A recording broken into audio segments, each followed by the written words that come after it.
Kejahatan polisi dan jaksa dipakai juga oleh KPK. Orang isinya juga polisi dan jaksa kok, begitu loh. Jadi saya kira, nah baru kemudian yang terakhir kita bicara tentang manusianya. KPK dia sasar terus manusianya. Hakim nyopet 50 juta terima setelah tidak ada kasus, ditangkap. Padahal tidak pernah ada kasus seumur hidupnya, seolah-olah dia bajingan kelas kakap. Profesor-profesor itu, coba lihat itu profesor-profesor korban KPK itu kan banyak. Apa betul profesor yang membangun reputasinya secara baik, memiliki etika akademis, membangun jabatannya, posisinya sebagai dosen teladan, lalu jadi maling? Dan kita menghukum bangsa yang baik ini menjadi bangsa maling dari hari ke hari. Inilah pertunjukan Nazarudin ini adalah perayaan membunuh diri sendiri. Seperti ada tarian dalam Bali itu, orang kesurupan gitu. Setelah kesurupan dia mengambil keris, lalu dia membacok dirinya sendiri. Ini yang sedang kita lakukan sekarang, dan KPK adalah keris itu. Kita menikmatinya. Itu loh, dan kita menikmatinya seolah-olah kita ini bangsa maling. Saya mau minta, siapa yang berani menyebut bangsa ini bangsa maling? Ini bangsa baik. Tapi begini, gitu. Kita sepakat memilih demokrasi.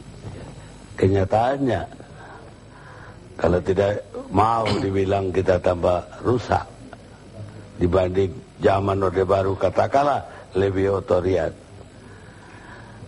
Apa yang terjadi? Ya itu tadi, jadi saya memaklumi munculnya KPK sebagai obat sementara. Itu sebabnya 30/2002 itu sangat fokus kepada supervisi.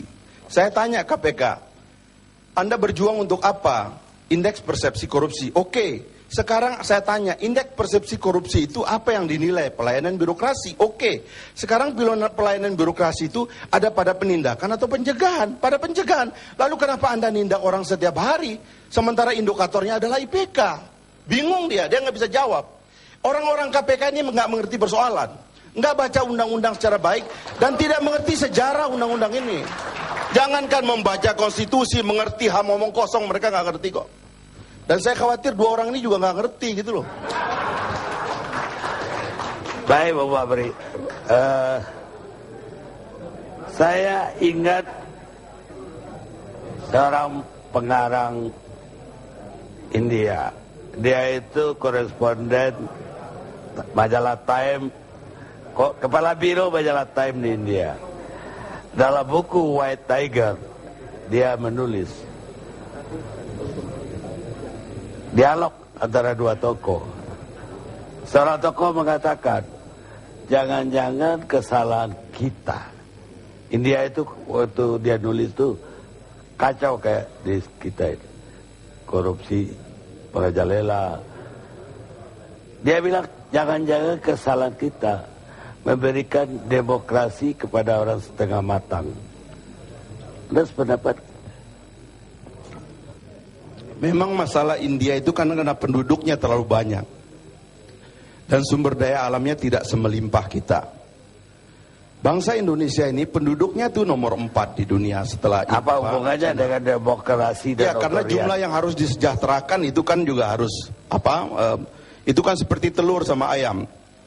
Sekarang begitu hukum Anda kacau, kita mengirim sinyal kepada publik dan kepada dunia bahwa negara ini nggak ada kepastian. Semua bisa diterabas. KPK bisa masuk kemana-mana. Dan KPK berpretensi menjadi institusi inti. Padahal dia itu kan seperti kalau ada pesawat ulang-alik kan punya roket. KPK itu kita tempelkan sebagai trigger mechanism supaya roket ini, pesawat ulang-aliknya, institusi intinya itu melesat cepat. Karena itu dia diberikan kewenangan yang otoriter di situ. Bahkan dulu dia boleh mempengaruhi hakim tipikor supaya tidak melaksanakan keputusan MK dalam kasus Mulyana Kusuma dulu itu. Jadi kita berikan ini supaya dia menjadi trigger. Tapi apa yang terjadi? Pesawatnya itu sekarang institusi intinya ada di bawah di comberan. Dianya melejit sendiri dan dia menganggap dirinya itulah yang sukses gitu loh. Setiap hari dan sekarang mau bikin cabang di daerah, mau bikin penjara sendiri, mau bikin hakim tipikor. Kamu mau bikin negara dalam negara apa?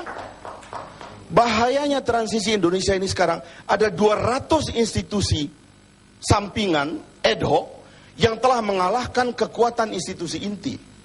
Anda tahu, kalau setelah DPR menghajar orang-orang pemberantas mafia hukum itu, baru mereka berhenti bicara. Tapi waktu itu mana yang lebih populer, Patrialis Akbar atau Denny Indrayana? Denny yang tidak disumpah itu yang lebih populer. Patrialis kayak kambing conge aja, nggak dihormati orang begitu loh. Baik. Kan tidak boleh negara begitu. Baik. Ancaman bagi demokrasi itu Bang Karni, kalau institusi intinya melemah, kemudian dayang-dayang yang nggak jelas dibentuk dengan dasar hukum apa ini merajalela. Saya kira itu.